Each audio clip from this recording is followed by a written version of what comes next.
Hello and welcome to Real Hi-Fi Help. So, being smart is sometimes a dumb thing.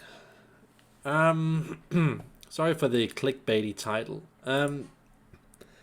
This is a video about connecting a solid core in-wall power cable from your circuit breaker directly to the power box that you have, which is feeding your sound setup. That could be an Isolate box, Gigawatt box, AudioQuest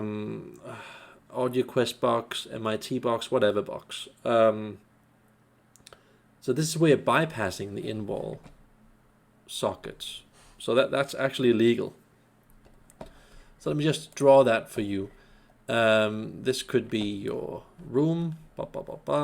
We have your speakers here, your sound equipment in the middle. This is your chair here where you're sitting. So this is like your whole setup, and you could have a power box over here that is powering up your whole system. So we don't really want to do this.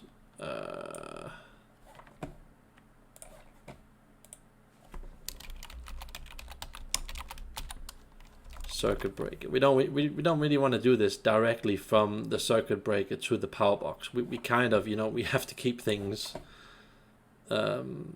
legal and connected to the wall sockets. Here, let's call this a wall socket here. That's where your power cable goes to. And I just want to explain something else that's interesting here, because in theory, skipping a part of the chain should help the sound.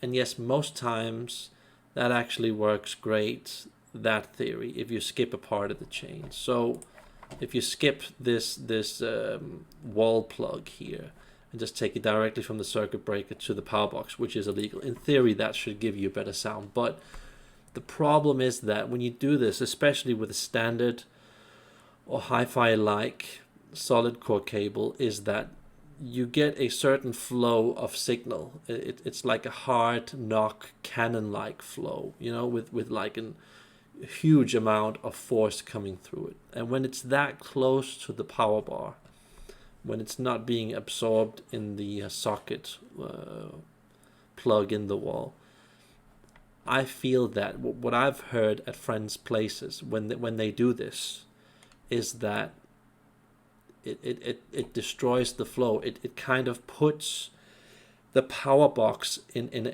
almost a death grip type of flow, meaning that it just becomes too much of a structural, locked, cool type of sound. I mean, for a short period that will sound cool, but after a while you'll think like, oh, okay, can I just have something that's natural and normal and in a more flawed and beautiful way? So it keeps like a surface level of detail when you do this. Plus, again, it's illegal, so I can't recommend it. So just to summarize, the in-wall socket actually functions as a sort of natural dampener, this thing here in the wall. Because the reason why it does that is because from this point, then you can put your power cable, which, because of legal reasons, has to be a threaded cable. That will create a flow that enables the power box to sort of breathe and give it like a natural released type of sound. So you're digging deeper into the details. So I just wanted to make this video sharing this thought with you guys, because I know that some people want to take a shortcut and try to harvest that bit of extra sound. And in theory, this should actually make the sound better, but it doesn't. I've tested it at friends' places. I haven't done it at my own place. And it's not legal, and it doesn't make the sound better. So I do not recommend it, even though it's a great theory. And since I've tried it, let me just save you guys a lot of money on doing that, so you don't have to call your electrician, technician, or whatever he's called, twice to get the job done. So I also want to add that if this was legal to take a high quality threaded cable, or even better, a speaker cable from the circuit breaker to the wall into a quality socket like OYED or Wattgate silver. So we're talking about here, if it was legal to take, let's just call this a threaded cable, okay? Threaded cable here, like that.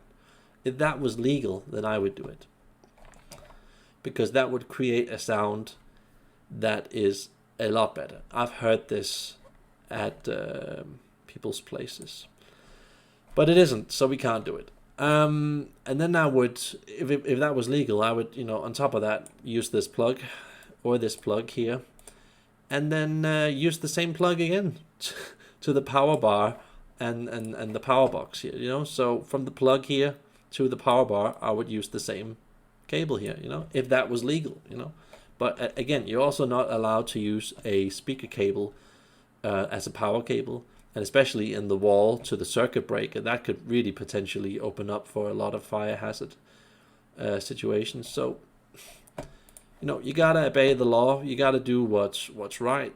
And I know a lot of people are kind of dreaming that this would probably be possible one day, but I think it's better to be safe than get that tiny bit of extra good sound. And by the way, it isn't tiny, it's actually quite significant sound boost. But you have to keep things legal, because